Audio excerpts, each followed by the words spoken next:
Broadcasting. We have a whole lot to showcase on our network, from quality music video, crusade and outreach activities, movies,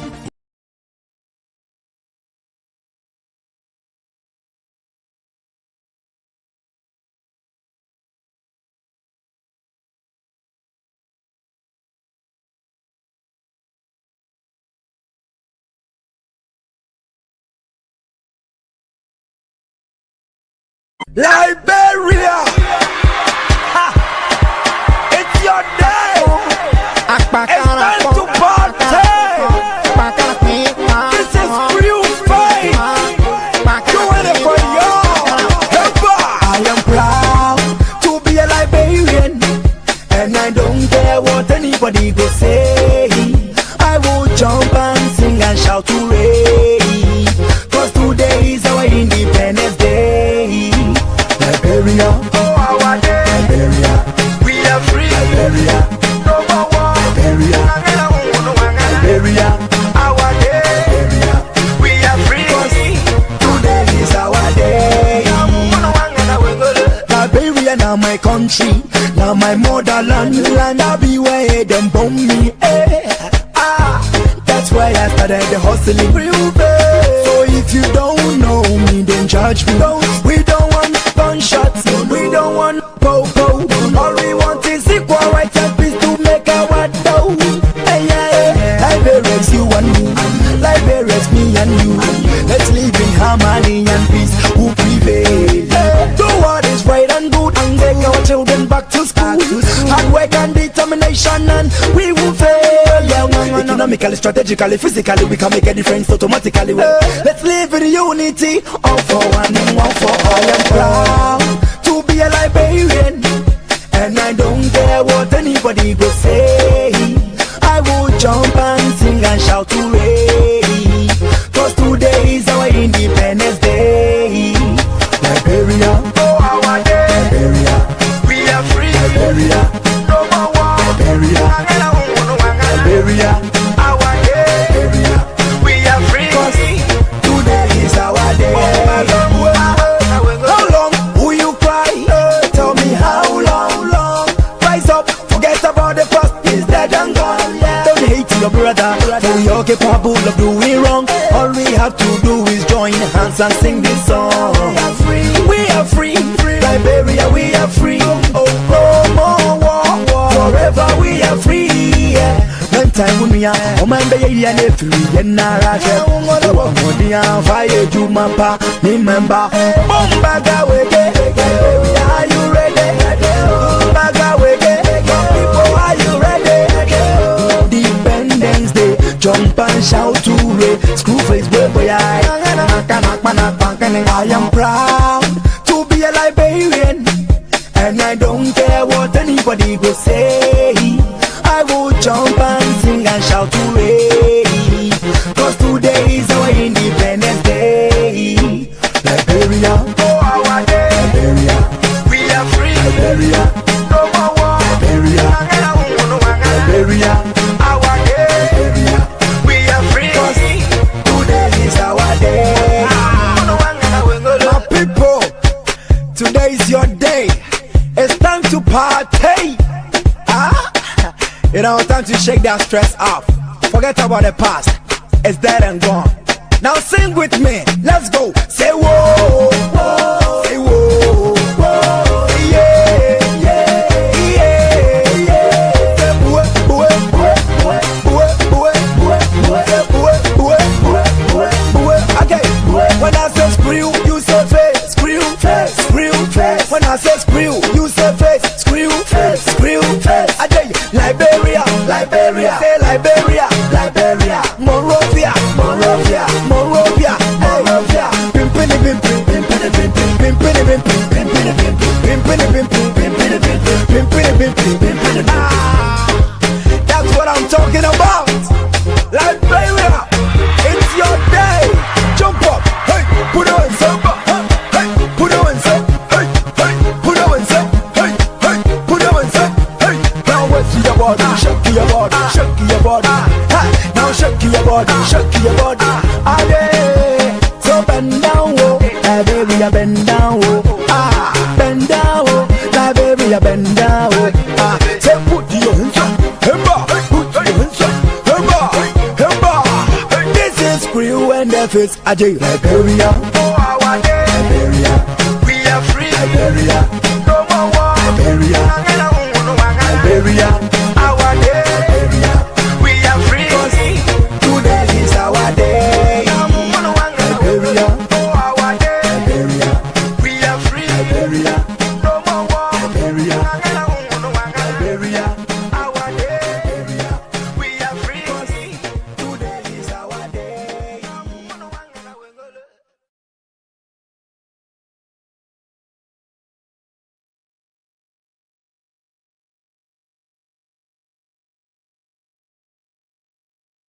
Yes, indeed. Today is our Independence Day. Yeah. So not today. It was yesterday.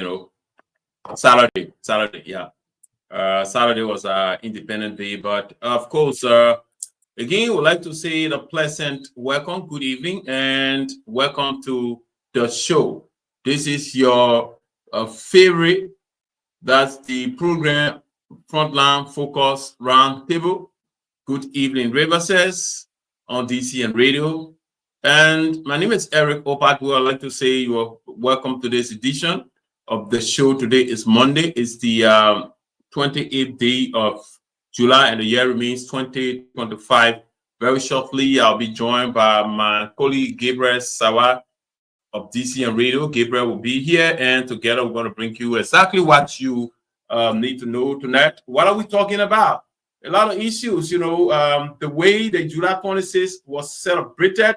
We're going to be talking about the celebration of the July 26th, the Liberia 178th Independence Day celebration. We're going to talk about it, how it was said, and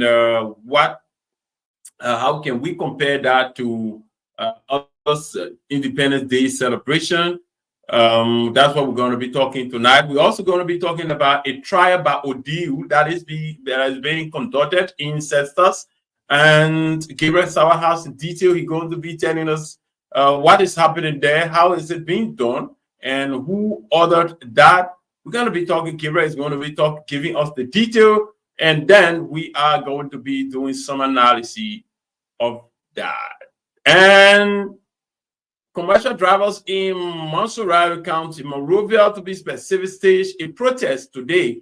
We're also going to be talking about that as well on the show. So wherever you are, keep following the show because together we're going to have a good show tonight. And wow, Jocelyn is on tonight, and that is very, very good. At least she's in Monrovia.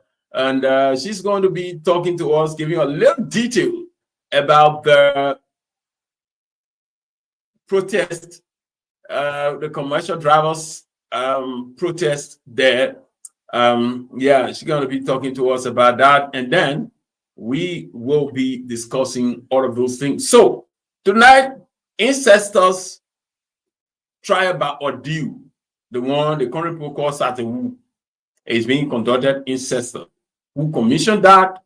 Gabriel is there, and he is the one that is going to be talking to us about it. He's going to be giving us the detail, and then we will now be doing some analysis about that and so forth. And then the July 26th celebration. All of us are going to be talking about the July 26th celebration, how it was in the various communities, and just like that. We're going to be talking about that. What does it mean? Why? For Liberia, and we're going to be talking about that. And then the drivers, celebration. The drivers, did I say celebration? The drivers protest. Yes, commercial drivers protested today. I don't know whether it will continue tomorrow, but we're going to be looking at it as well from different perspectives, from different angles. We're going to be talking about that. Yes. So that's it tonight, and I would like to say welcome to it. My name is Eric Opatwo, and I'm here, and I'm broadcasting from our digital studio here in Yapatown, Riverses County, and of course, that's it. And yeah, so let's bring you this song as we kind of wait Gabriel to come on. Right after this song, Jocelyn will be introducing herself. It's been a very long time since she left us, but it's good that she's on tonight. Yeah, I like it, man. So this one is starting to Ada.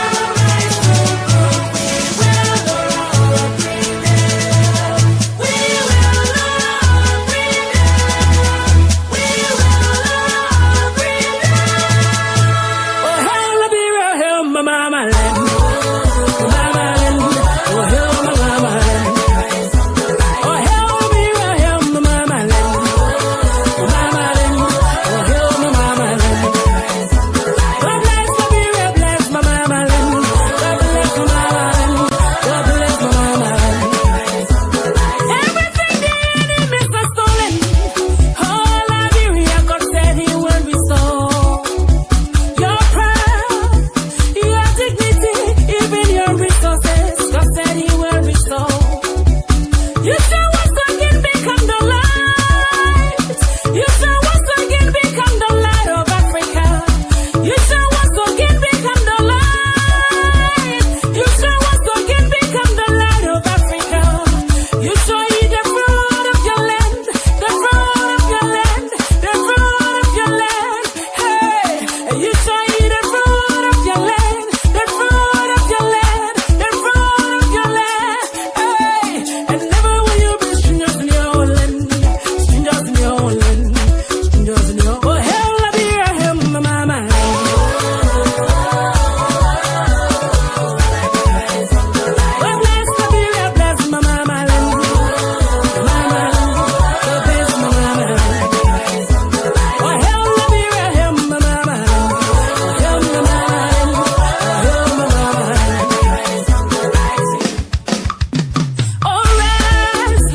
Right. Oh yes, indeed. What a wonderful song right here. And of course, this is your program, Frontline Focus Roundtable. Just in by move from behind the camera. So, you can't again go behind camera. Okay, folks. Again, welcome back. And of course, this is the Frontline Focus Roundtable and DCN Radio. Good evening, Riverside County. And guess who we have on the table tonight? The only female on this table. She left 5 months ago. She's back. Good evening, Jocelyn.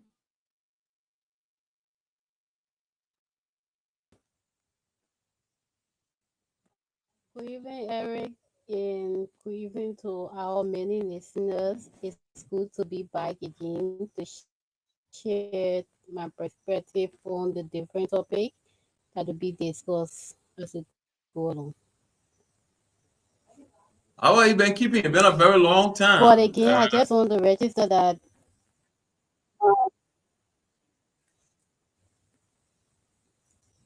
Go ahead. it has been good. Like I've been in between, though I've not been coming on live. Though I've not been coming on live, but I have been engaged with different other activities that was so overwhelming, and I thought that at the time to take up time to just focus on those things to have them completed to some extent, then I could focus again on what we started together as a team. But on the overall, I'm glad to be back with the team, and thank you, Eric, for holding on, and thank you to the rest of the colleagues for the continued engagement with the people. Ah, yes. Thank you so much. It's kind of good to have you back. Tell us, how has it been since you left? How are things? Yeah, how you been doing? How you been keeping?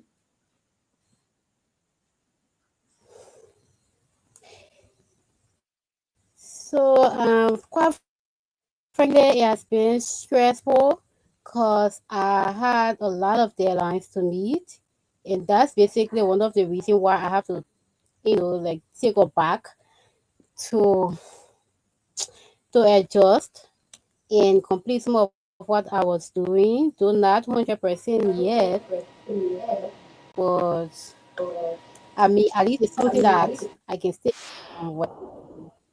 Yeah. So last week you saw some articles that author, and I have to put in a lot to get those articles up. Some of them I was doing some investigation for over 2-3 months. So you know what that means. But I'm glad I was able to do it in the end. Yeah, thank you. It's good. I saw some of your articles and I was like, yes. My very self here, I have some deadlines to meet. I got like 3 articles on hand, and the newsmakers are giving me very, very tough time. I don't even know what to do. My disadvantage is they are all there in Monrovia and I'm here. And I mean, you don't want to go there and you don't see them, and but I know what you went through. I saw your articles, they are all good. Thank you ever so much. This is what we sign up for, and we have to do it. Gabriel, what's up, my man? Yeah, Eric, good evening. Let me say good evening to Jocelyn. Thank God that she's back. And I was just following the conversation. Probably the way she was out because she was basically working on some articles. So that's great. You know, that's the most enjoyable part of the work we do. Sometimes it's difficult. I say most enjoyable part because you find it pleasurable. Despite the newsmaker pushing it around, but you find it pleasurable because you have to relax yourself. You have to meet deadlines from the editor. You have to meet the different things. I have been working on one story for according to almost 1 month now on climate change, and it's not an easy task. But that's you cry. yeah. So yeah. So that's the most difficult part of the job we do. But that's great. And I hope that I'm not come across some of the article you published already, Jocelyn. But I hope that you will share in the platform so basically because someone taking the idea, yeah, and you want one person that I really admire your skills, and I always following and reading your articles that also help to build some of my future writings and going forward. So I'm grateful to be on the show tonight, Eric. Sorry that 2 days I was out. I've been having some very busy schedule as well. But bless God that I'm back on the show tonight. I think it was on Wednesday and Friday, I promised. But it was not easy. On Friday, I think on Friday evening, not too well. Could not make it on the show, but on Wednesday was very, very busy task for me. But I'm grateful to be back on the show tonight, Derek. Gotta work on your listening. I always do to your your surrounding will be bright and then your face is dark. I don't know, but you gotta work on Yeah, that. yeah, another reason like this is that I'm using the computer. So I'm using an Apple computer, and Apple has its own learning process. So I don't know. I try to adjust every time. I'm not using the phone or neither using different computer. I hope that I try to transition now from using the Apple computer to my HP computer. And maybe on Wednesday, I think my lighting system will be much better because I try to transition a bit. That's good. So um today is Monday and the 28th day of July and the same year we just celebrated Liberia's 178th Independence Day, and yeah, a lot of things are happening. We are told that trial by ordeal is ongoing in Ancestors. You have a lot of details for us, and Jocelyn is going to be giving us updates on the today's protest by commercial drivers. What was the impact led, and then we all can sit around the table to do our own analysis about the drivers and their behavior in the protest today. Yeah, so so far so good. That's what we are. Yeah.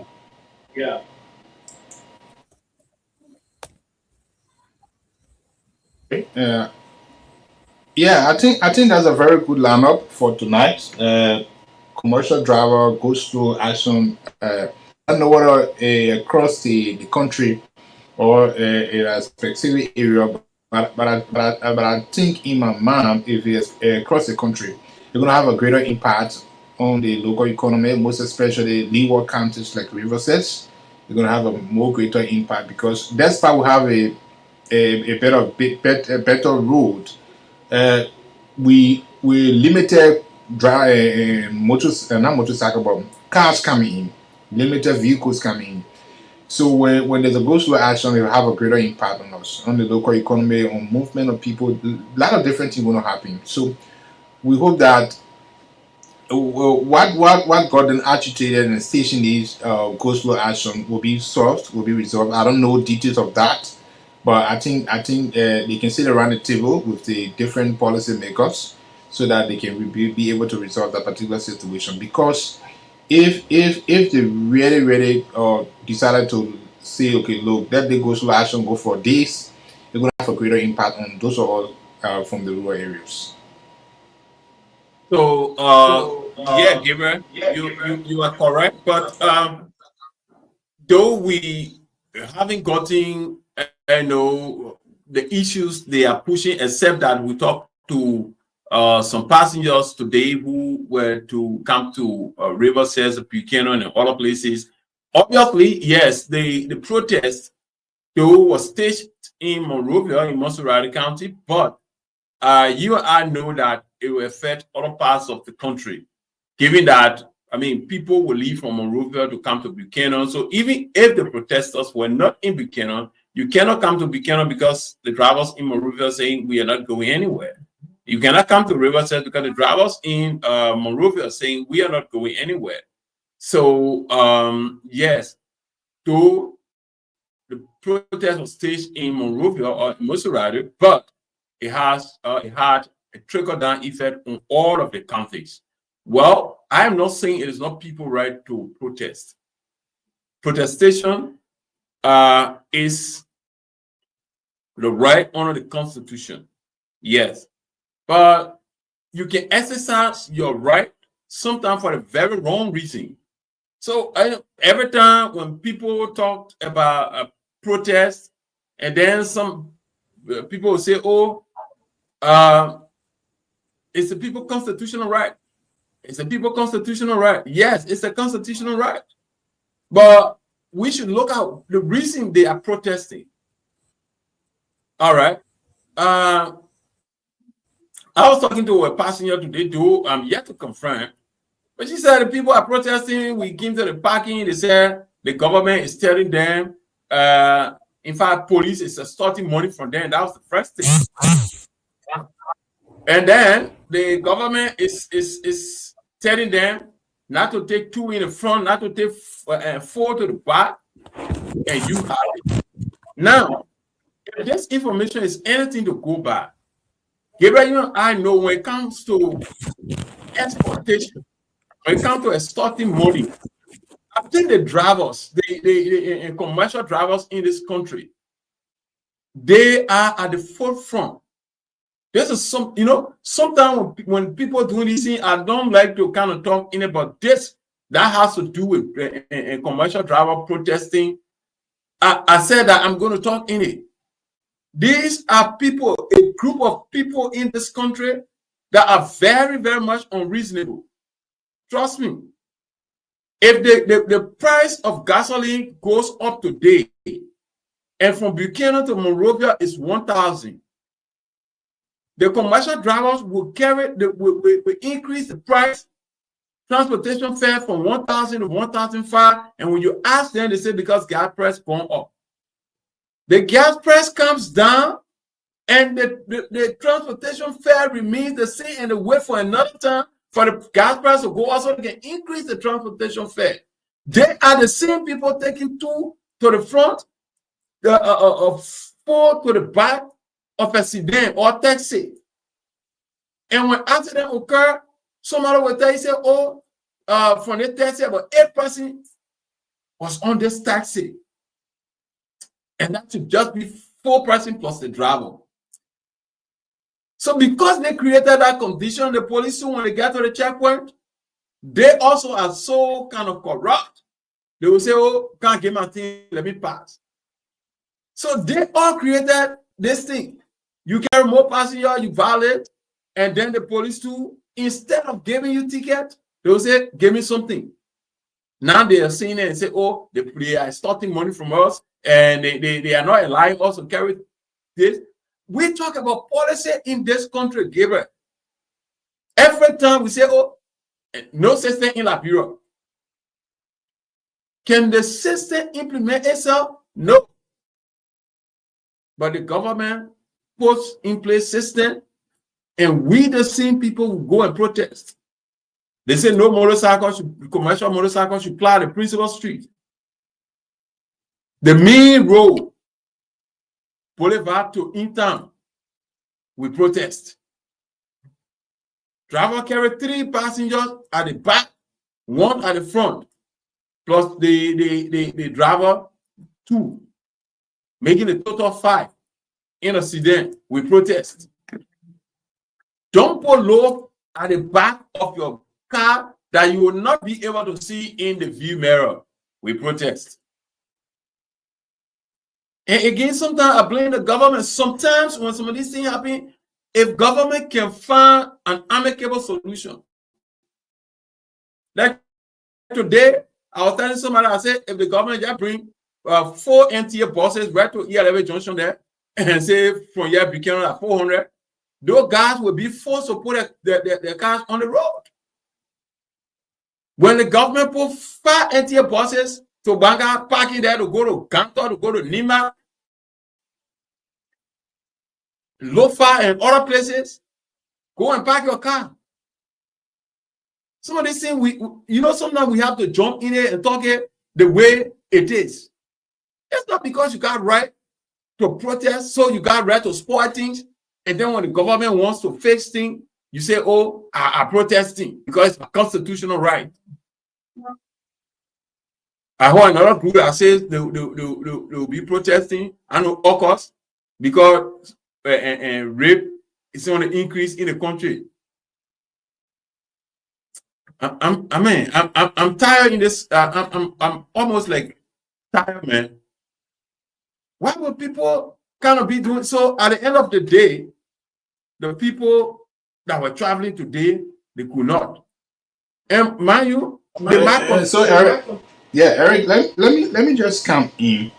You know, you stress a very important point. And you know, I get a bit of confused when I listen to people and they say to you that we are protesting. Protestation is good, like you said, but you have to know the reasons you are protesting, not just to disrupt a normal flow of the probably traffic or any other thing or normal movement of people, not just gathering or gathering and just doing different things. Most often you go on protest ground, people who are even part of that protest cannot say to you why they are protesting. All part of the world, people protest. At the end of the day, they present a position statement. This is what we want. Then government invite and say, look, let's sit around the table. After protest, there is an issue of dialogue. In the process of dialogue, there is a give and take. They will say to the government that you have to do this. Government says to them, okay, we agree with you people, but we cannot do all. We will do this and you do this. And at the end of the day, there is a solution. So protestation is important. It calls for attention.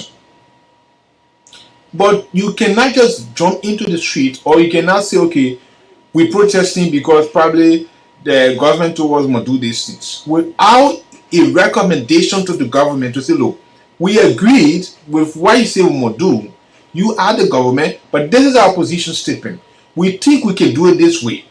Then government can now invite you and sit around the table. But most often, people protest, they carry music to play like they're on a football field.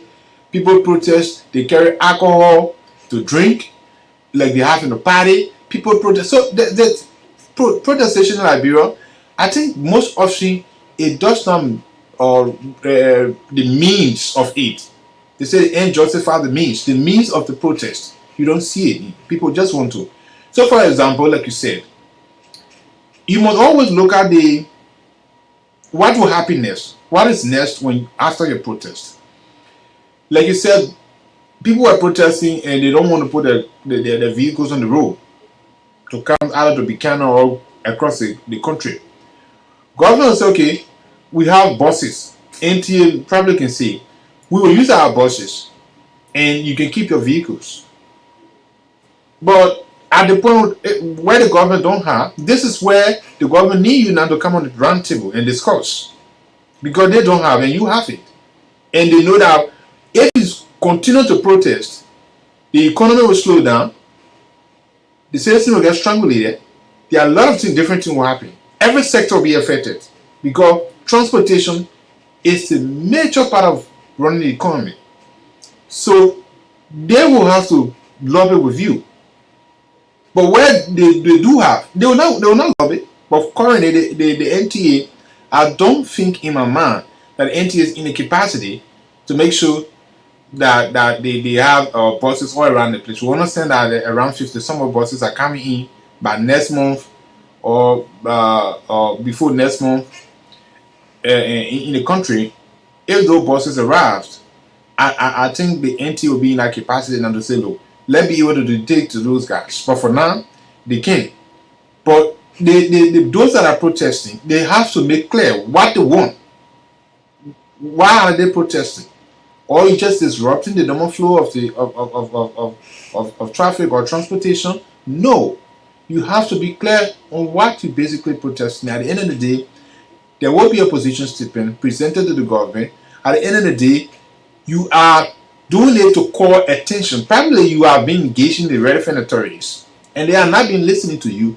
So you want to call attention. Protest about calling attention of authority. So you can't just wake up one morning and say you protest. This is the reason the police will tell you you will have a permit before you protest. You must have a limitation where you're going to do your protest. And the reason you are in that particular vicinity to do your protest is to be able to present a position statement to authority that will be in that space. For example, you protest in Riverside and you don't have Capitol building here to present a petition, or you don't have the Ministry of Transport officer to present a petition. So what are you protesting for? So who are you calling attention? So who are you calling? Yeah, who are you calling attention? Because you have to call attention. So people must know how to protest. And like for example, the last time when health workers were protesting across the country, it was to call attention. They I think it was it this government or past administration. They were complaining about salary issue. So at that point, they were calling attention. Let's say the government said, look, we have to sit down around the table and let's be able to discuss. We can do this, we can do this. And let's work this way. And that's the issue of protest. But you can work out, you just join me the street one morning, you bring alcohol to the place, you enjoy yourself. At the end of the day, people say you're protesting. So we look forward to it. How it's gonna work.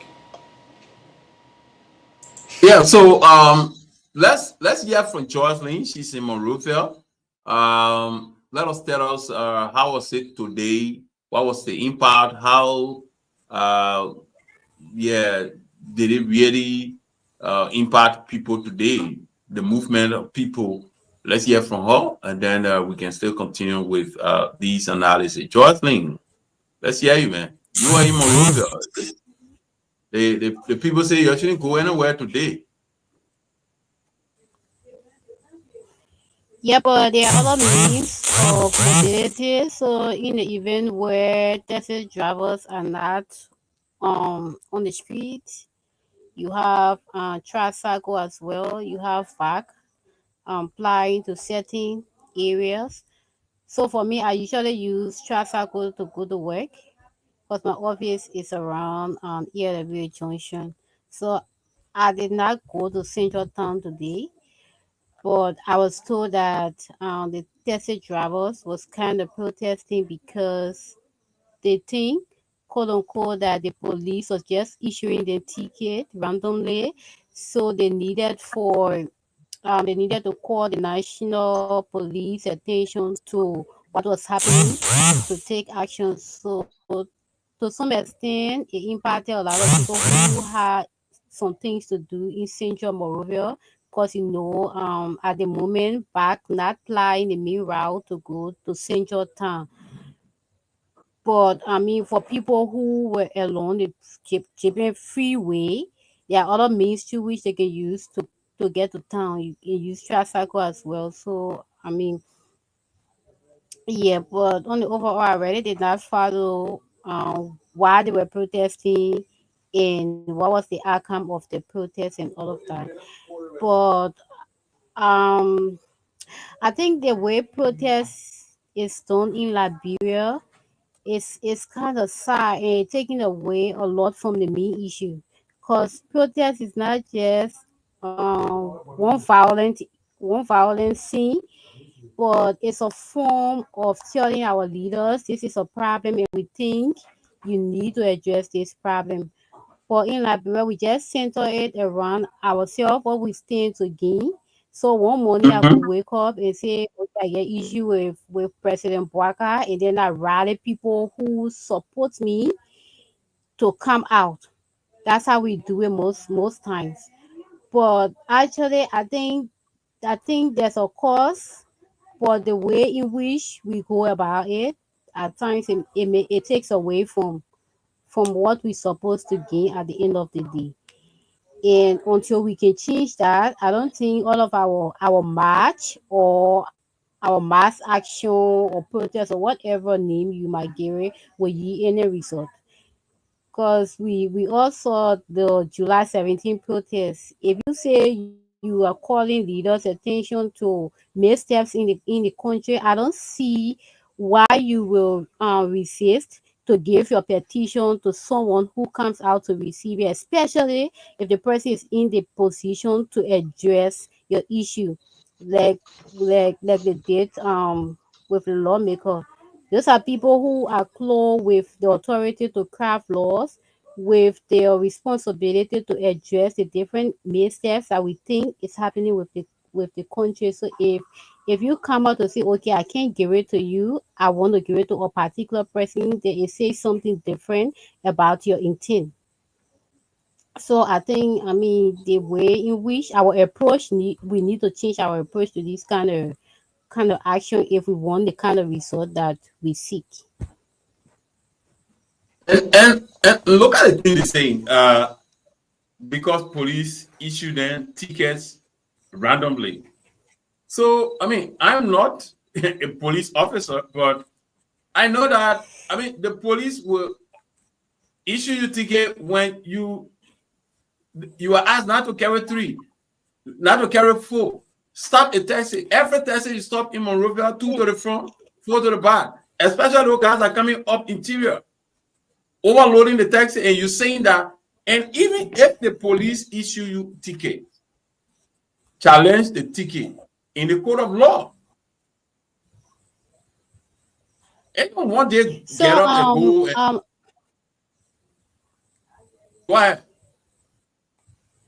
I think the taxi driver too can exploit people in the process, because even now that the government has said there should be three at the back and one at the front, there are people who still exploit the law, right?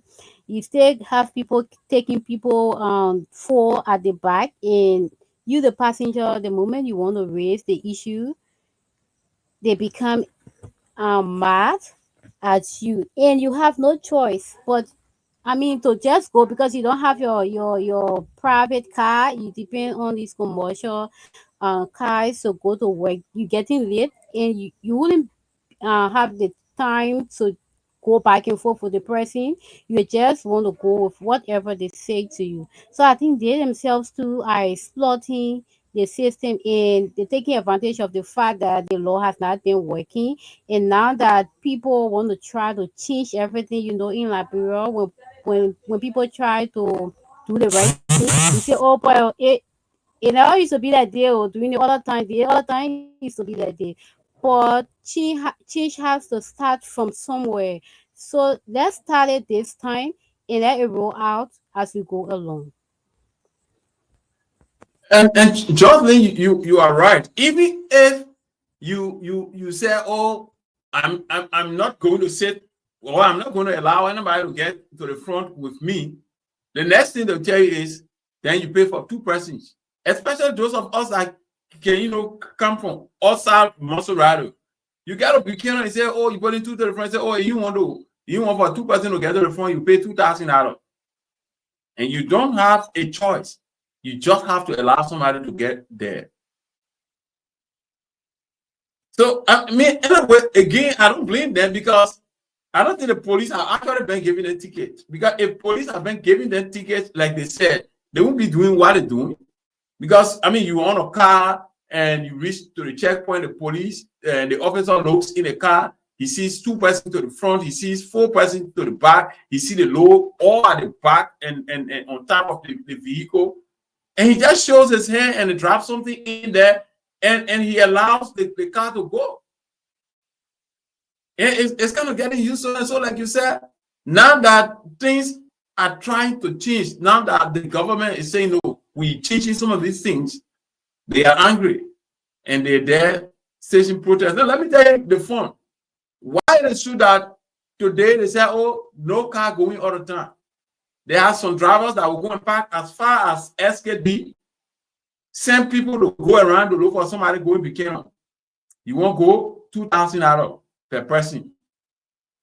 They who saying they're being exploited by police, they're telling passengers because people were stranded today, so they had their cars parked as far as SKD and calling people. If you get $2,000, we'll go. This is the kind of Liberia we find ourselves. Gabriel. And two, before Gabriel come in, I think a lot of people. I think a lot of people. Sorry. I think a lot of people are afraid to test the law.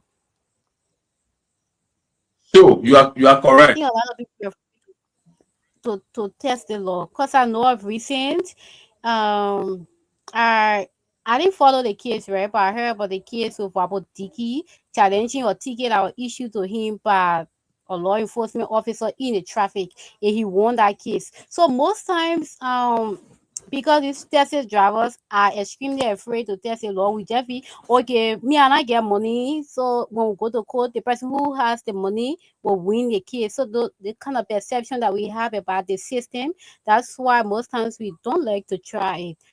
But what if the commercial drivers start to try it beginning today or maybe tomorrow? Say if you are issue a ticket and you know you are not in the wrong, the law enforcement officer wrongly issue you that ticket, you can challenge the ticket at the ticket And court. The it court is stipulated collect on the for all of ticket. us. You never know. Yeah, yeah, the crime, the offense can be there. Gabriel, let you.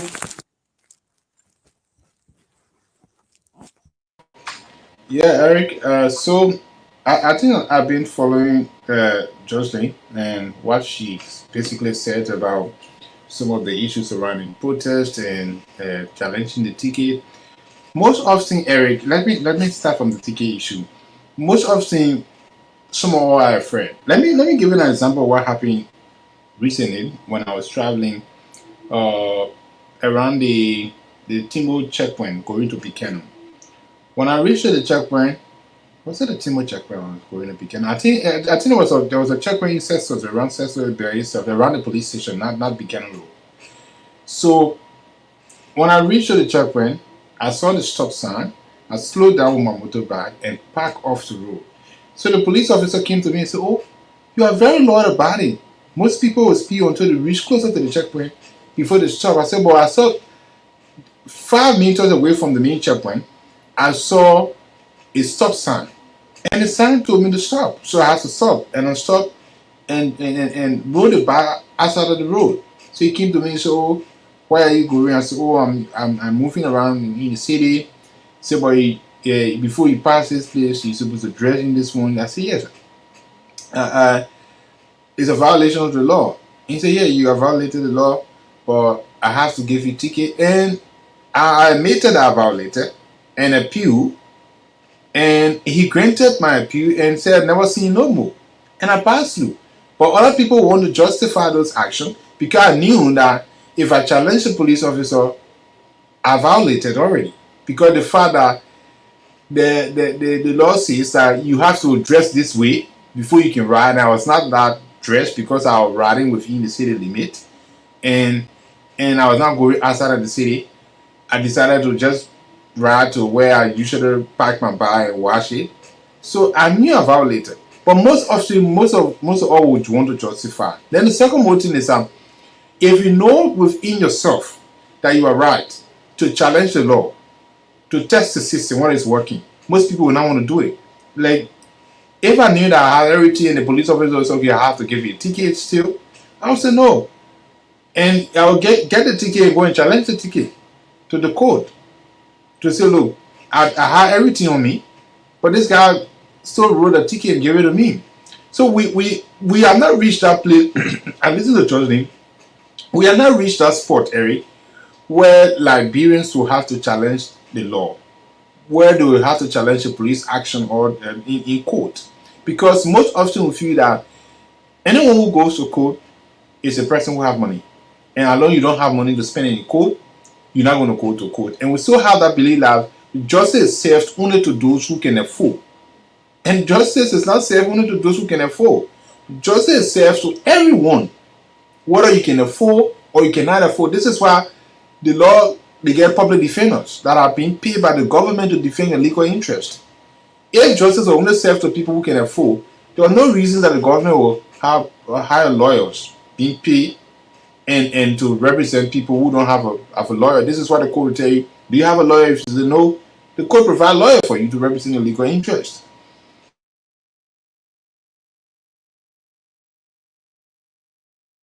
So we have to reach to the point, especially when we see a bit of transparency and accountability in the legal system. that wanting to. Because if the citizen are still not seeing what they expect from the court or from the police, they're not going to challenge the system. But for example, if they see some level of transparency and accountability, they will be able to challenge the system and say, look, if you do this, we know that I'm right and I have to do this. And the second more thing is that most often people are ignorant of what the law says. So they don't care. They find that they have this Liberian mentality, like for example, I reach to the gate, I learn the policeman, I have everything, but the policemen say you don't have everything. They say police people have so many crimes that they can put on you, and with that kind of belief, so you reach there, you just pay what you want to pay, you just pass. Instead of challenging the system. So it will take our time as people to reach that level where we have to challenge a law enforcement officer or challenge the law. It will really take a very long time. So we just have to keep the conversation going, and then our people will get to know at a specific time of their life that, look, we have to test the system. But like I said, the system herself has to justify why it must be tested in terms of creating a clear picture of what the law says and implementing the law to the fullest, not just giving the law to people who can afford it. Gabriel, you are right. Let me just give you this.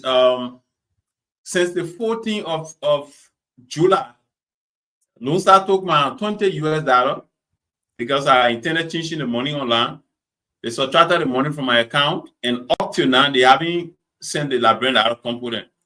I have called all of their hotlines, and they will just say, be patient. So I was like saying, I'm going to take Lone Star to court. And somebody said, oh, that money guaranteed them to court. You better use that money to do different things or give it to me. And I was like, why don't we like to test the law? Lone Star is a business and registered business entity. And I mean, they took somebody's money ever since, and they are not giving it. They say, the person say, I know you're one, you know, hear somebody coming with people to court before. And that's the mentality. That's what our people believe in. I mean, they think it work. Have Bronski not taking NEC to court? Nobody are going to be taking NEC to court in this country. But Bronski said, Lord, they let Bronski made so rest in peace. He said, let's try this thing. So people have to try these things. Even if you try and maybe the system is not good and you feel that you felt cheated in along the way, the idea is you have a record. You try. But this is something people don't do. So if you think police giving you ticket and you think that it's illegal, it's not legitimate, go to court, take the ticket to court. It is even stipulated on that ticket that you can challenge the ticket if you are not satisfied. So police will not just give you ticket. Maybe they're supposed to give you $10 ticket, they give you $30 ticket, and then you say, oh, okay, I'll pay. Take the ticket to court. And sometimes you can be clear. But something that you don't want to do. So at the end of the day, you say, oh, you are staging protests and just like that. But whatever the case is, this is Liberia, man. I was reading something, PROSA at the University of Liberia, they're protesting too because of and the increase in rape. I mean, so who are they protesting to? The rapists? I don't understand. We have the right, but sometimes the way we exercise our right, I don't understand. Yeah, so I think some kind of education, some kind of awareness need to go on, civil awareness. They say it we did in school, it was not the right way. So I don't know how, some kind of way we have to do it, because somebody can just jump up today and say, oh, I'm going to protest. Yeah, I'm going to protest.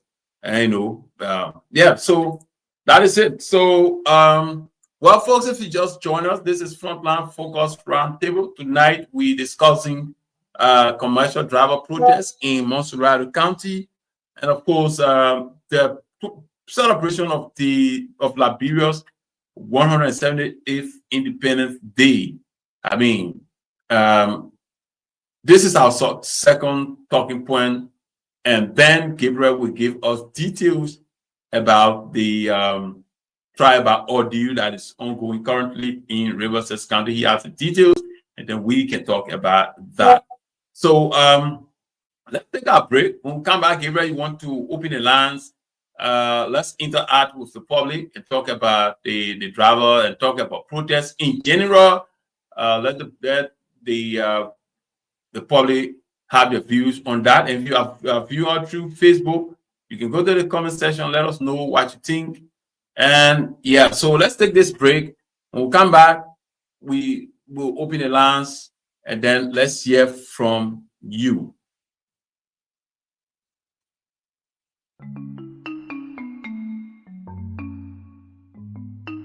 I heard our story did not start from the slave quarters hundreds of years ago, but in the thrones of Africa.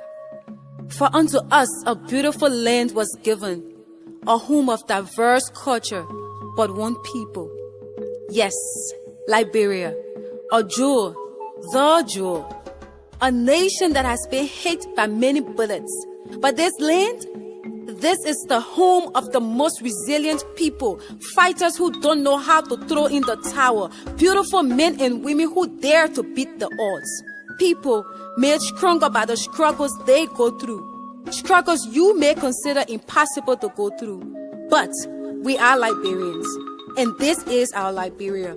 And if you can make it here, then you can make it anywhere. I love you, Paul.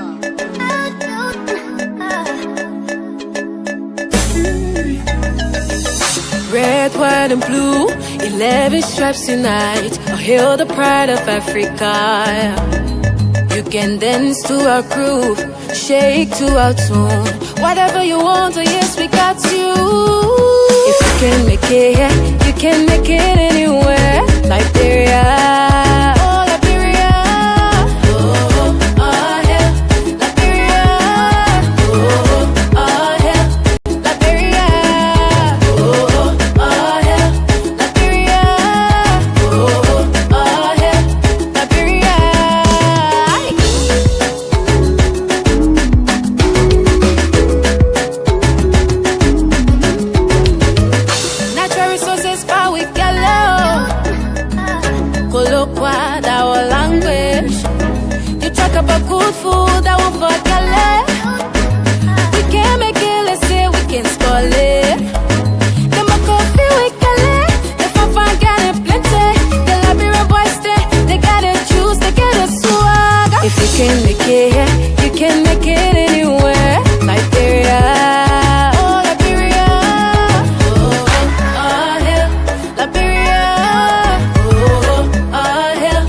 Well, welcome back, folks. This is Frontline Roundtable. Good evening, Riverside, and we are broadcasting from our digital studio here in Yapatown in Riverside County.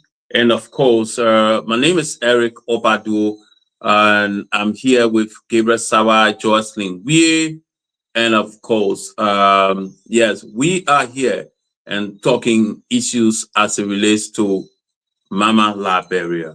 So wherever you are,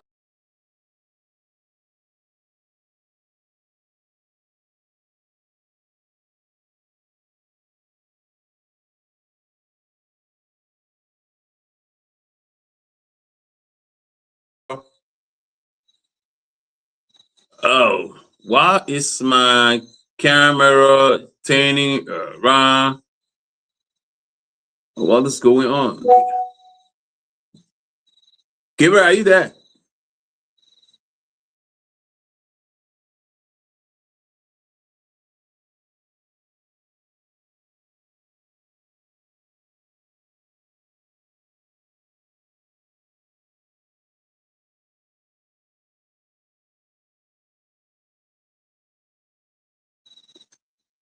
Oh, what is going on? So let me take this song again.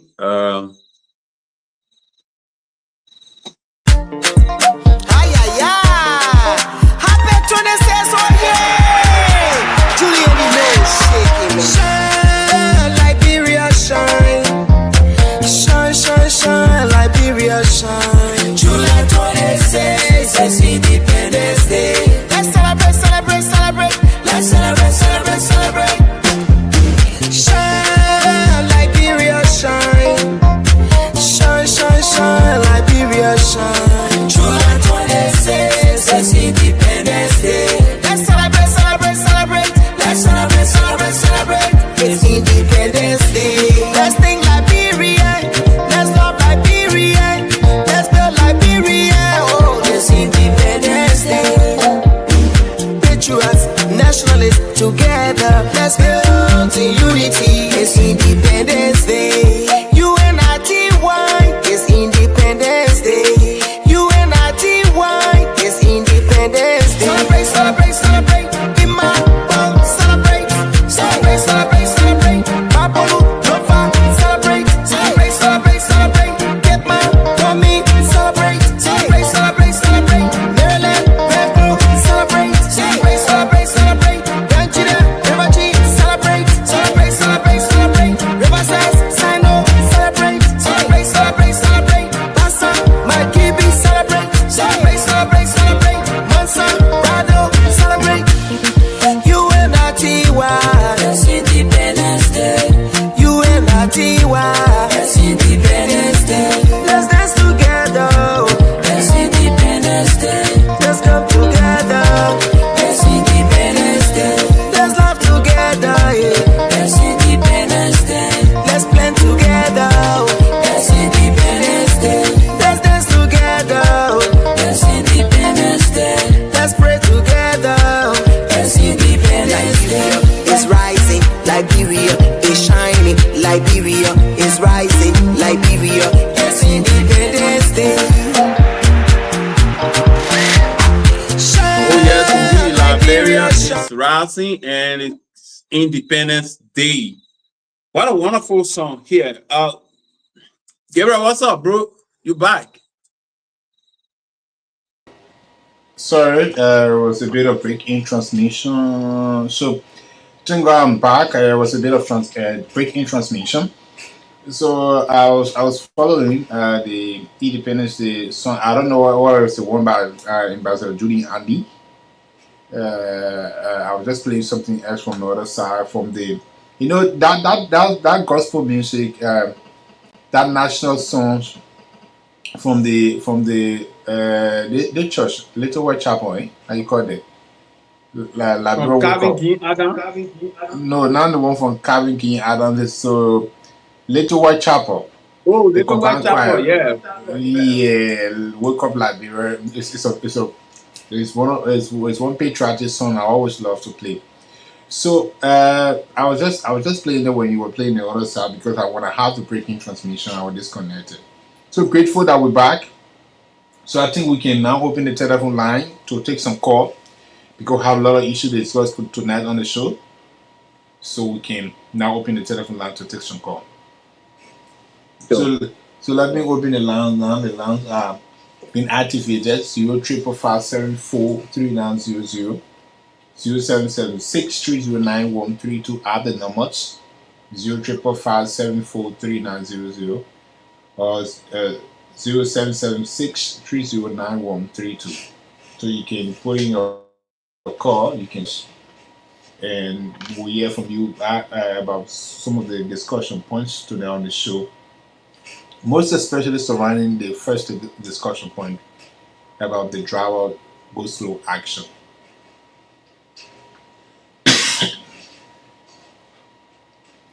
Yeah, Eric.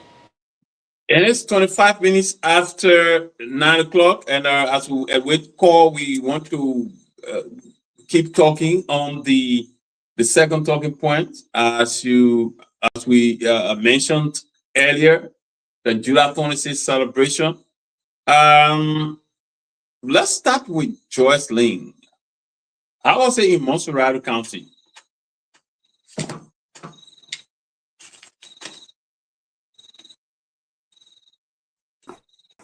Joyce Lane, are you there? I think it was good, Eric. We heard about the crystal show and a lot of Liberians pull in to grace the occasion. I think so far that was the biggest one in recent time, because I witnessed videos from the event where the Samuel Carrington page was packed, really packed. And I think I must commend him and his team of organizers who was able to come up with such great event. Imagine there was no international artists performing at that event, but still they were able to pull up that number. It says a lot about our Liberian entertainment industry. I think to some extent we are trying to appreciate the work that they do, and yeah, kudos to them as well. So, but on the overall, we had live, and so Did you that's it for talk me. to some family members? How are your neighbors? What were they saying? You are in a community. How was it like? How was the atmosphere? Big days like the 26th celebration. You know what I'm talking about? People will purchase So, for their kids. Yeah. first thing is that in my community, I don't like people knowing one that I'm a journalist Mm-hmm. because of my But security, my own just then personal you can reason. observe. Yeah, you can observe. Yes. No, but you were saying what I was asking them. So I mean, yeah, I was there, and the way sometimes when they say you see rain falling, there was no rain. The weather was so good, and that was one aspect of it that I really enjoyed. I mean, there were movement of children, obviously, that will come around, and I saw that too on 26th day because I was working from home. So I saw a couple of children moving around, but I must admit to like ask people what was going on with them in my community, I didn't do that. I know. We'll come back to that crystal show and the industry. We will talk a little bit about that. But Gabriel, let's hear you. Cestus. What happened in Cestus? Yeah, Eric. I was one person who really felt, in terms of the national organization of the 26th celebration, it was wonderful. Most especially, I exclusively follow bits and pieces of everything that went on in the nation's capital, Monrovia. But at the county level, I did not see anything at all that took place. I think if you saw my post last evening on my page, I was very concerned why the festive season or the July 26th celebration was not being decentralized. It was actually centralized, and when the government is talking about decentralization policy, the only thing I saw in sectors is that the Unity Party, I think the youth wing chairperson organized the mini tournament. I think it was a grand final, so few communities. The tournament was only concentrated in sectors, but they shared it into various zones. So it was a grand final. I did not go to the field. I think I followed only the last week. There was the first match they played. I only followed that. I went to the field briefly.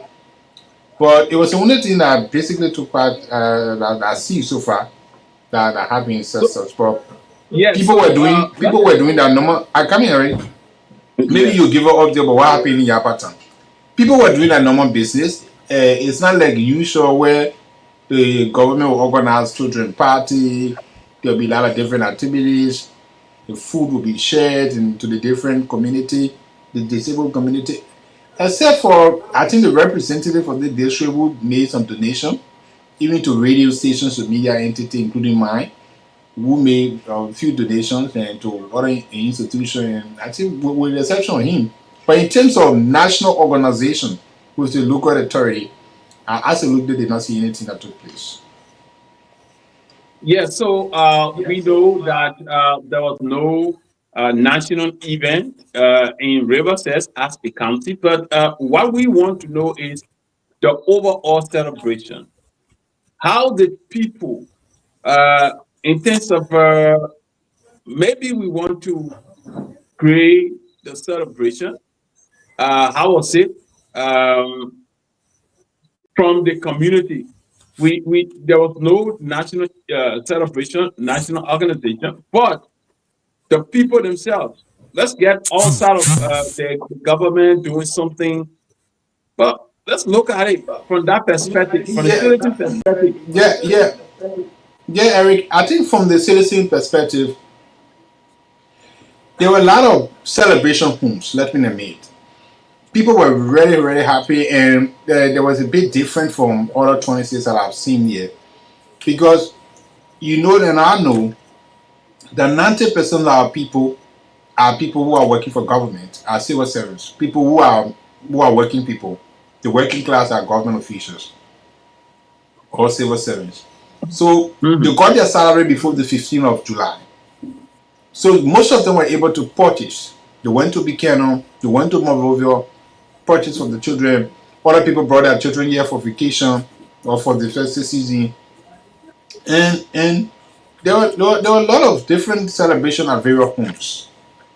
Apart from the overall county level celebration, that I think that we could do it, even if the government was not willing, the national government was not having the funding to have a celebration. We have funding as a county that we could also initiate something like that. For example, we have the plan committee that have, I can say, up to more than 2 million LD in their account. What happens if we organize something for the children that would be beneficial to them? We have the CFDF fund at the year. We could organize something for the children. So, but on the overall, at homes, there were different celebrations. There were different celebrations that I think was quite different from past 26. Because past 26, why used to happen is that even the early administration, government always pay maybe 2 days, 3 days to the 26. But for this 26, government employees' salary were remitted to their account before the 15th. So except somebody like for example, somebody like out will eat, for example, eat a reset before the reset time, then you will feed it. But you can't now say, oh, the government did not pay me. No. Government were able to pay most of the government officials that I talked to. They got their salary just before the 15th, and they were able to go to Buchanan, go to Monrovia and purchase, and they were playing the way they wanted to celebrate the 26th. And interestingly, we did not have any problem. For example, people breaking the law, the police were on top of their games. Let me commend the new police commander, ACP or how you call it, Gofa, Ayrton Gofa. So if he continues on that path, Ayrton Gofa, ACP Ayrton Gofa, if he continues on that path, I think he's going to be the best we ever have. Because, trust me, Eric, the police were able to institute checkpoints, cones at all different localities of the city, all through the night. That people were trying to stop overspeeding, and the police issued tickets up to people. We're looking forward to a report so we can know how many tickets were being issued, how many dollars government will be able to raise from that, because people were breaking the laws. And the police were not sending people to jail, they were issuing tickets to people. So government going to make more money from reverses from the 26th celebration. Yeah. So that helped the way those motorcyclists were misusing the Central Street, because Celso is a one-way city. So if you overspeed, you're gonna hit somebody. So I think ACP Ayrton Gofa and his team, they did a marvelous job. Let me congratulate them. I hope they continue on that path. I did not know outside of Celsius, because I did not travel outside of Celsius for the entire day. But around Celsius, I saw the presence of the police at every localities. Even at the entertainment center, they were not there, for example, to say, look, they're going there as police officer dressed or armed. But they were around, and they were able to institute some community policing mechanism and putting some things in place. Because I visited 2-3 different entertainment centers that night. And people were celebrating up to 3 a.m. for the first time I've seen, Eric. There was one entertainment center that was always on up to 5 o'clock. I never seen an entertainment center to be up to 12. So they were always up to 5 a.m. So on the overall locally, the people celebrated, but I was a bit frustrated that there were not an occasion. I think in my mind, if the local authority never has the funding to do a celebration, we can look for one who has a lot of projector in a place. Somebody can put 200 data on their phone. We project the national event. Even in the city hall, we can go there. We project the national event and people follow. And interestingly, thank God for Decent Radio that have this partnership with ERBC. We were able to relay the entire event. And in the very homes, people were playing radio and following the national orator. And it was the talk of the day, Eric. People were discussing that the orator, he was not that kind of person who was just taking side. He was able to get bits and pieces of every sector, including the church. That was one interesting part. The church, at the point that he said that the church has to give them what they're receiving from their members in terms of telling them that, Lord, you're going to go to heaven. But I think it was a wonderful occasion. Yes, let me admit. Yeah, so the July 26th celebration was one. The 2025 celebration was the most celebrated Independence Day I have seen since the war ended, and not just in Liberia alone.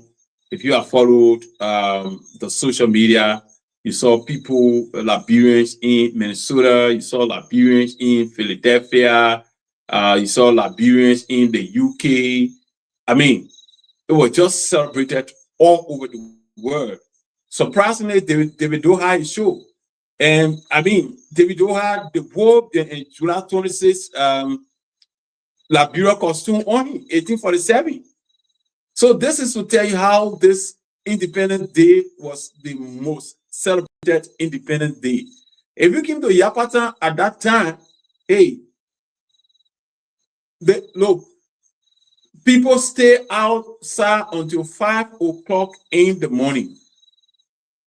Parents, I mean, got their children things. In fact, they had the first market on Monday, and then on Friday, there was another market. The town was kind of jam-packed, and then Saturday, the day itself, It was not easy. All of the different entertainment centers, and like you said, the police. We talked to the chief of traffic, Amon Tobacco. He had the motorcycle the union task force. They were all in different street corners, making sure to regulate the traffic. So on during the celebration on July 26th, you were not, except that there are still violators no matter what people do. But I mean, no motorcycle was allowed to carry more than 2 passengers. And Amos Tobacco and his team, the motorcycle union, task force headed by a band, they did extremely well. They were in the street making sure that people abide by the rules and regulations. And there was no accident. People move about their normal businesses. Shops were balling, and the streets, again, people making use of how do you call it, street light. So I mean, it was kind of very much overwhelmed. So yes, if you ask me, the 26th, the Independence Day was, I mean, so it was the most celebrated Independence Day celebration since the war ended. Like Jocelyn said, she talked about Davido. Did I say Davido? Christoph. When the whole thing started, and in fact, some Liberians were making fun of it. Oh, the man, there will be empty stadium. There is this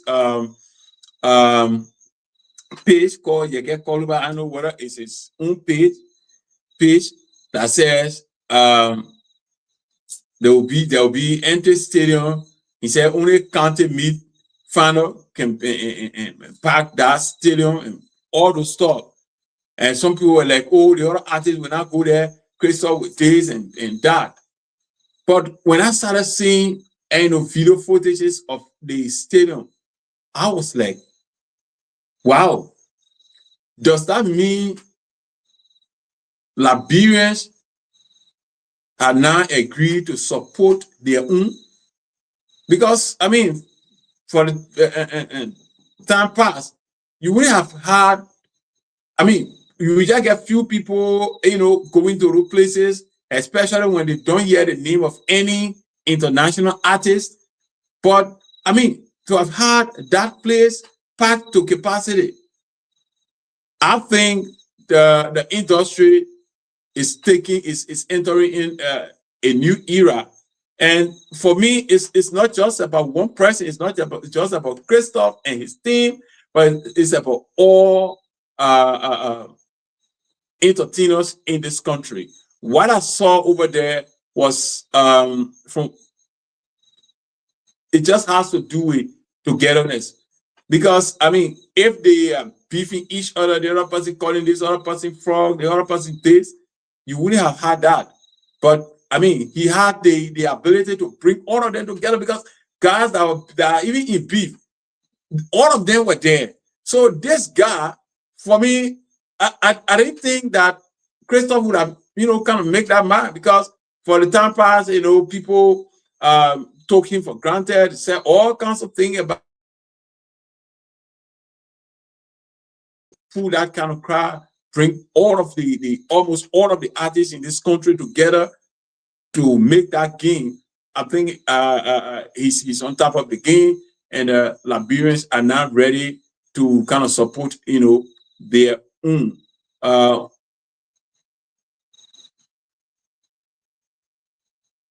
What I was like, the way Liberians are following, Christoph, if we could just support the national team like that too, I think we'll be getting somewhere.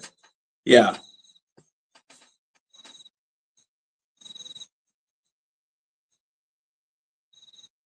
Hey. Hello? Quiet. Yeah, so I just thank God that you just brought about that Christoph at the SKD. When I really did not know about it, But when I started following the concert, I thought it was a football game between maybe Liberia or between one of the senior team in the country at the club level. But later on, as I began to know that it was a concert organized by Crystal. So it was my first time seeing a Liberian musician, only Liberian musician, I mean, at the SKD very jam packed SKD Sports Complex. So I think Liberians are getting to appreciate their own. We are getting to a point that look, our radio stations should play more of Liberian music and appreciate our artists. We are getting to a point that our different concerts, our different entertainment industry will be dominated by Liberians and appreciate our cultural values. So I think we can use that Crystal concept as a starting point to promote our musical industry because it's our heritage. And Crystal was performing with the typical Liberian colloquia that basically he was able to fully communicate his message to his audience in that jam packed SKD Sports Complex. That's one area I really enjoy. Because if you bring the Timaya, if you bring the Divido and all these people, don't look at the monetary aspect because they're going to make their money. What am I looking at is that what are they leaving back? Are they promoting our culture? Are they promoting our country? They are promoting the arts, not us. So I think we must reach to a point to say, Mama, man, children, let me say the best, and we must be able to let ourselves the best. Yeah. Jocelyn, what do you think? Crystal show. He pulled all of the artists, they were there. Even though those ones that are in beef with each other, they were all there. The stadium was kind of packed. What does it mean for the industry and Liberia as a country to you? I mean, Eric, I think I previously said that was a success. Imagine just an individual pulling such crowd. And to me, it sent a message that the Liberian entertainment industry is getting better by the day. Um, Evidenced by that show. So on the overall, it was a success, and we must commend his effort. And this is something that we hope that subsequent celebration, maybe we can see like 2, 3 persons coming together to host such an event. Mm-hmm. Yeah. Yeah, because they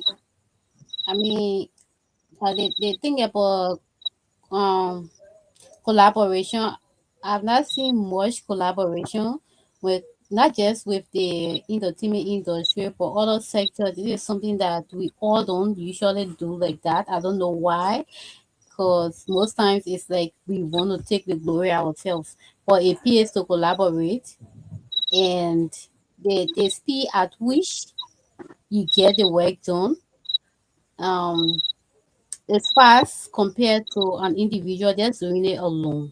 So, I mean, going forward, maybe amongst themselves, they can come together because in collaboration too, you have to understand the person whom you want to work with, know everything about that person before reaching out to them because you don't want a situation where um a lot will go wrong. So maybe now they can start to look amongst themselves and try as much as possible to forge that collaborative partnership ahead of next celebration.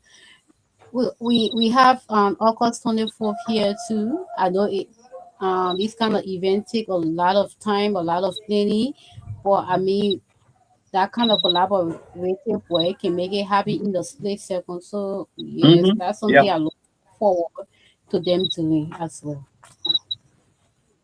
So, and mind you, with that crowd at the SKD during the July 26th celebration, if they will organize any show for August 24th, it won't kind of be difficult as compared to, because I mean people already know, people already believe in them. Like you said, they just now have to do it collectively, and not just a crystal show again, but let it be a Liberia a show. Let let them come together as a team, and it wouldn't take them time to get that organized, because the people already know, the people already have that belief. That still is still there. So if you say, oh, August 24, what happened July 26, we want to do that again. I mean, are people going to go for it? But on the overall, like we all say yes. I think if we continue like this, Liberia is going to move forward, but they also have their own problem. Yeah, they too much of these. I mean, we are not anywhere. We don't even have the population, and you No, we see or hear don't. this other person beefing this other person, the other artist beefing this other artist. They have to put that aside. We know these are things that happen, but you must be at a certain level to do those kind of things. But looking at our, I mean, economy, looking at our population, and then you got people trying to uh, do a thing like that, and then people beating each other. But I like his courage. I like you said, it was a kind of success for just everyone. But he and his team, they did extremely well, because I mean, someone would have said, "Oh, the way I'm in beef with Gabriel Sawa and it's called Gabriel Sawa there, I'm not going there." Gabriel is in beef with Jocelyn, and Jocelyn is going there. Gabriel is not going there. But he was able to cool just every one of them. For the one said, "Well, yeah, oh, the other person not going." Oh man, I mean, go there, the other person not going. But again, everybody showed up, and it was good.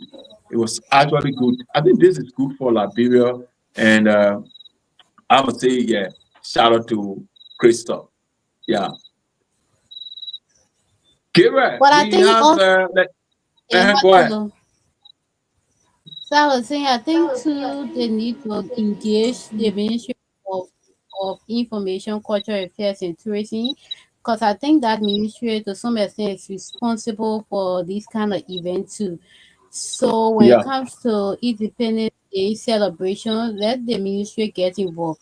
Because I also saw them celebrating the success of Crystal, but what if we just move it away a little from just Crystal and make it to be a national event, like we saw with sure. Minnesota and other states in the US?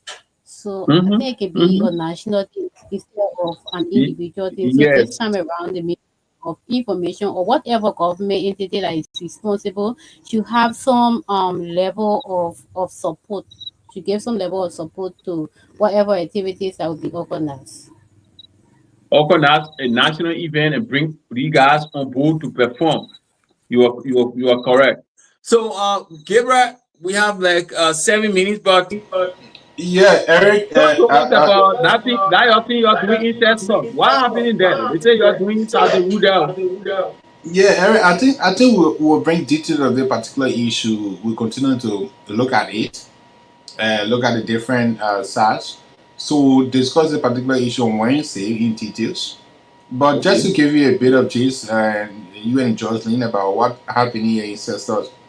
You know, I don't know, but Liberia subscribed or a signature international treaty that forbade Sasiwu.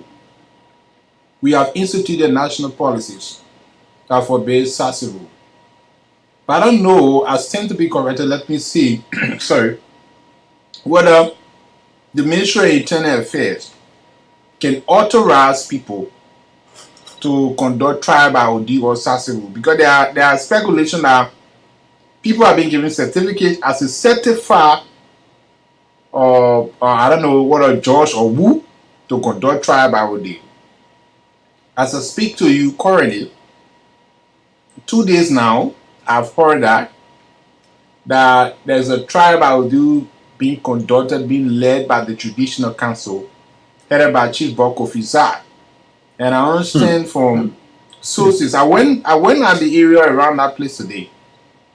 I understand from sources that they brought the Sassewu people in. Some of them came from, I don't know, from Nimba, other people came from the Ivory Coast. And they came to the country, they've been hired. And what I've heard from some of the people they have been victimized, people who have been victimized, what I've heard from some of them is that when Eric go to the place, and they will just look at Eric and say, "Look, you know, Eric, you know what happened? You don't know he wish, and this is," and they will not identify which specific part of which area is in, and who area killed, what are the different things in, and they will say, "No, for us to secure and take you from in the wish, you have to pay so your money. If you don't pay, we take you to the other side." And I understand they're taking people in the traditional bush and all these different things. So Where exactly is this happening? There's a place called Jason Community. I think was on Jason. It's right. that is in the center of the city. It's not anywhere in the bush, but in the center of Sessa City, where there's inhumane and human rights violations are ongoing. That is where the government sits. So I'm like, why is the local authority doing? Are they not aware that we subscribe to international treaties that forbid these things? And I was like, okay, even the police, what are they doing? Probably they may be afraid because they're traditional people, but it's basically inhumane. These things, there's no scientific proof that, look, John Branson wish. All of us, I agree, we are Africans. There's something called ATR, African Traditional Religion, that African basically practice. But there's no scientific proof that those things are working. This is why the law forbade that. So why would we subscribe to these international law or national policy? Then we'll come and do different things in the heart of the city. And I understand that it continues tomorrow, and it's been taking place. They arrested some of the witchcrafts and their own traditional trial and all these things. And it's the meaning, Eric. It's pathetic. So I went to the spot today. I heard some notable names that we've been living with in this place years and years out, and they said these people were witchcraft. And I also understand that one family have challenged them and have taken the issue to court, and the family have promised to take it to the letter to challenge that particular group into any area that is doing the tribal deal.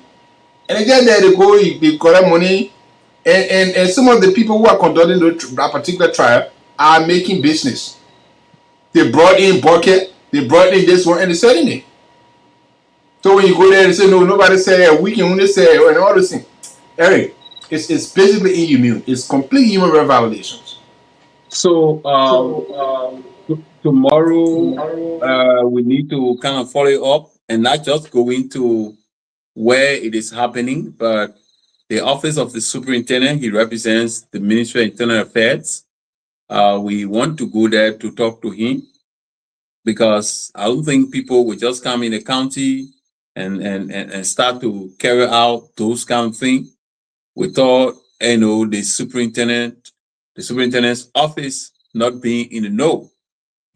So we want to go to the office of the superintendent tomorrow to follow up with him to know exactly how the whole thing came about, what led to that, what triggered that. Did somebody go missing? Did somebody die mysteriously? Is somebody sick? How did they come up with that conclusion? How did they arrive at that to say, oh, let's go to Ivory Coast, let's go to Guinea and bring somebody from there?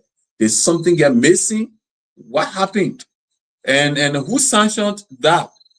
So we want to go to the office of the superintendent. You don't want to kind of go to the traditional people. Eric, let me come in a bit. Yeah, are you getting me, Eric? Let me come in a bit. This is the issue I heard from my sources. They came in. The coming into the country was prompted when two kids allegedly confessed of being witched, and call the names of other elderly people within that particular community that they are also in the quote unquote the witch organization. So according to them, the community requested that they bring these people who can conduct tribal ordeal to find out whether these people are actually in witch, whether these kids are actually being witchcraft. So this is why they brought them in. And when they brought them in now, they came in and identify additional witchcrafts. And even identify people who are just and they even identify people, Eric, that just went on the spot to say let me see. So this is why for me I was a bit afraid. Let me admit I only talk to sources from distance because no news was dying for. So and I don't want to go there as a prominent figure. They say, okay, bro, you are a witch. Before I can even challenge that particular ad, it has prayer fast. And you know the public condemnation that's attached to being calling somebody a witch. The character issues. So I talked to some of the people that came from there and everybody said, oh, this person. Some people do believe. Some people have doubts about them. Some people question their ability. And there are a lot of things. But for me, I'm not trying to question the work they're doing because I don't have a third eye. I only have one single eye. I don't have even microscope Apple. So my issue is that we subscribe to some policies, international treaties, and law that forbid those things.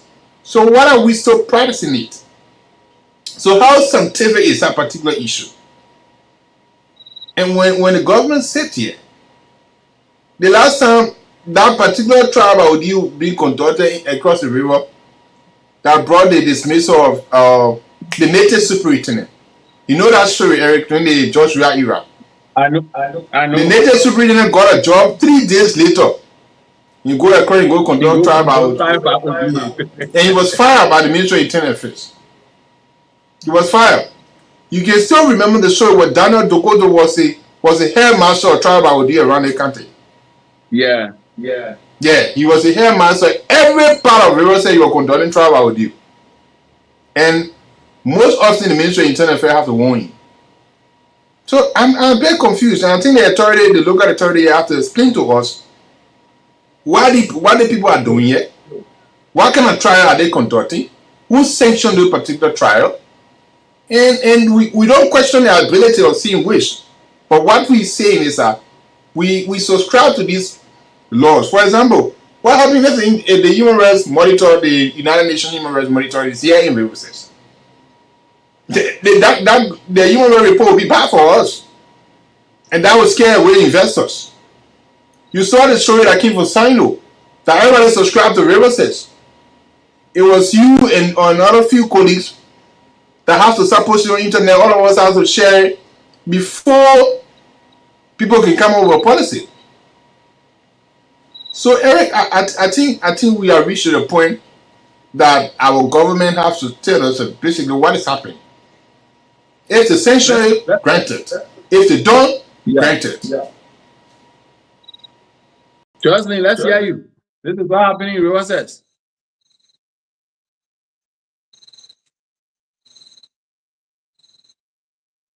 Jocelyn sleeping? No, I really don't like to talk about everyone said like that. But I was reading on 2009 article that was authored by Frank Sewola for the Voice of America. In that article, I saw that the whole trial by ordeal was banned because of the inhumane treatment mounted against suspects, people who were being suspected of quote unquote being a witchcraft. And in that article, they said, yeah. And in that article, they said that 2 of 7 suspected individuals died. That was in June of 2009 as a result of the tribe of Oji in River G. So I'm glad that this time Iran was not in River Says. It was in River G, but that's the same river. But on Mhm. the overall, that's a human rights violation. And I also saw another article where human rights officials were calling on Liberia to take action to end um, that form of trial or justice, because most times they can't need to play with the formal justice system. And the reason why in the article they stated a couple of reasons why a lot of people resort to that mentor. And it's the same thing we were talking about perception. If you go to court, you not get the needed result you want. So Mhm. because people Mhm. want fast justice, they resort to those kind of mentor, which also violates other people's rights because it lead to death as well. If you follow the way it is done, I mean putting hot iron in the fire, putting iron in the fire and heating it, putting it on somebody too, only because you want them to say something. To me, it doesn't bring up the truth. Cause if you burning me, I would just want to say something that will please you at the end of the day, so that I can get free. So I mean, this is something that we need to look at again. Let allow the formal justice system to to take its course. I know that the internal affairs is responsible for those kind of traditional issues, but as per this article, I don't know whether there was any amendment to that law, or the ban was being lifted, for which the ministry is now coming back to start performing these kind of activities. So I look forward to Gabriel and the rest of you in the county um, digging deeper as to whether that ban was lifted and where are we currently. So you are correct, and like you said, all of us we kind of afraid. Kira said he's afraid. So he didn't want, or he doesn't want for for them to call him wage. But now that they are they are listening to us, tomorrow, where you go there now, they say, oh, you know, give us a while, and everybody know you guys are wizards. But I mean, when the traditional people were doing the road in Kampala, look, asked him and told me that, oh, the traditional people doing the road, they put the mass, then so also, you need to go there. I was like, hey, not me, I'm not going there. I mean, I need to know my boundary, I need to know my lane. But again, we have to get to the superintendent. We have to, um, because I know that during the Elling administration, this whole thing was done.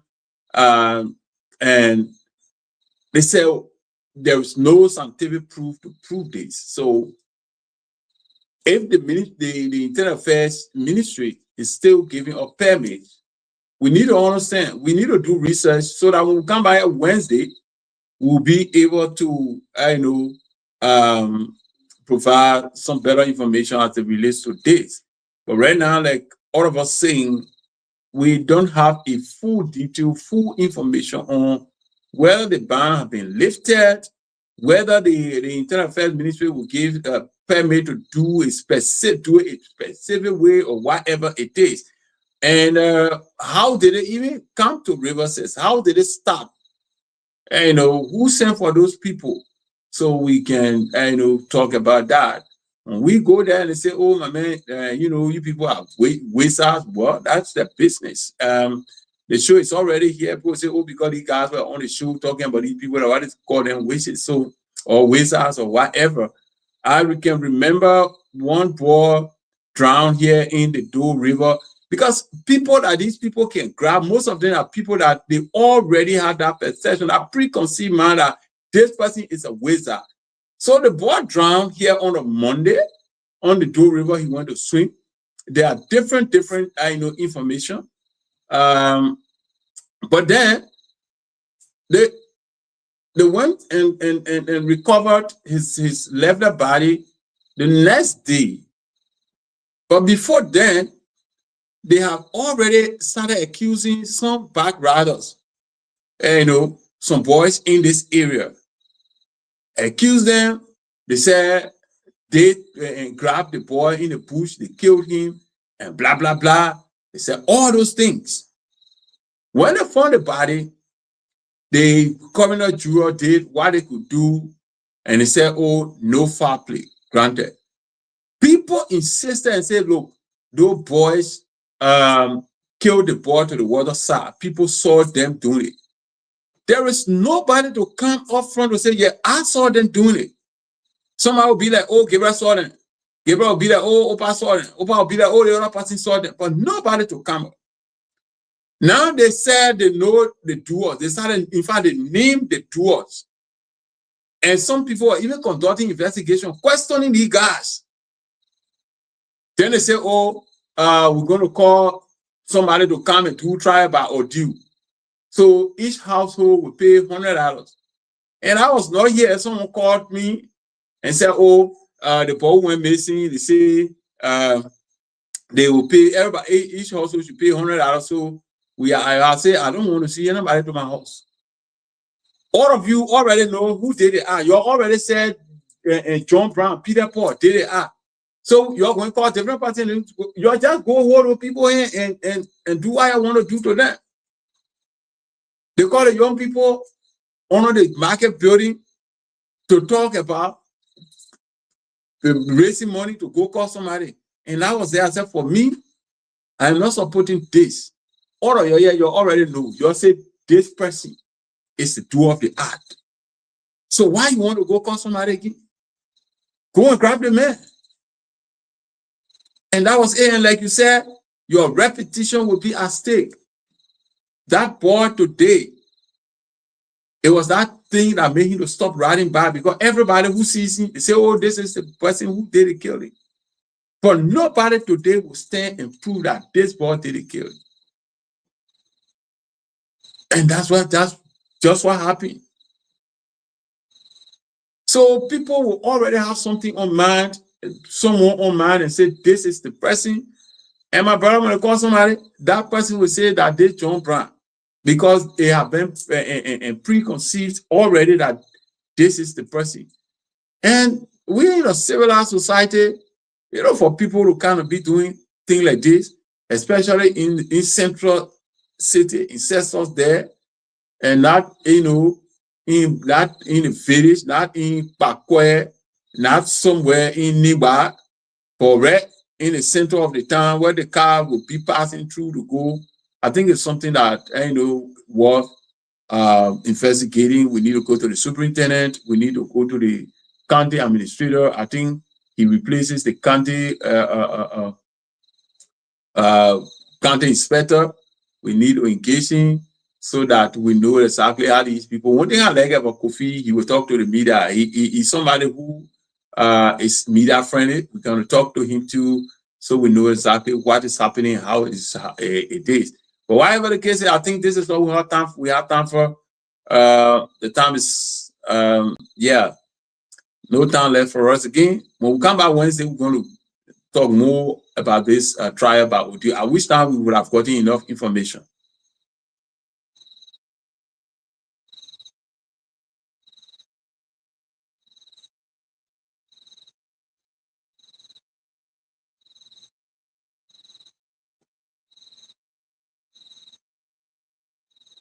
Okay, so I think Gabriel is gone. I didn't hear him doing any outro. Jocelyn, let's hear you, man. We want to go. Thank you for coming.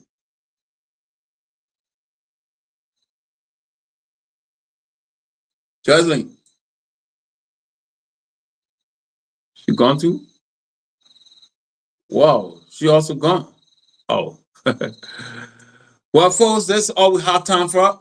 Thank you so much for being there while we were here. This is the program Frontline Focus Roundtable. Hopefully Wednesday we're going to be here. Don't forget to join us. Share the show. Thank you very much to all of you who follow the show. My name is Eric Obadu. We have with us Jocelyn Weir, the lone female on this table. Gabriel Sawa from DCN Studio was here. And this is how I would like to say, have yourself a wonderful, wonderful night as we bring you. This is the final song. And this is how I would like to say good night.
What's going on, everyone? Chelsea D here. If you're looking for the latest news and entertainment, there's only one source, and that is Voice TV Africa.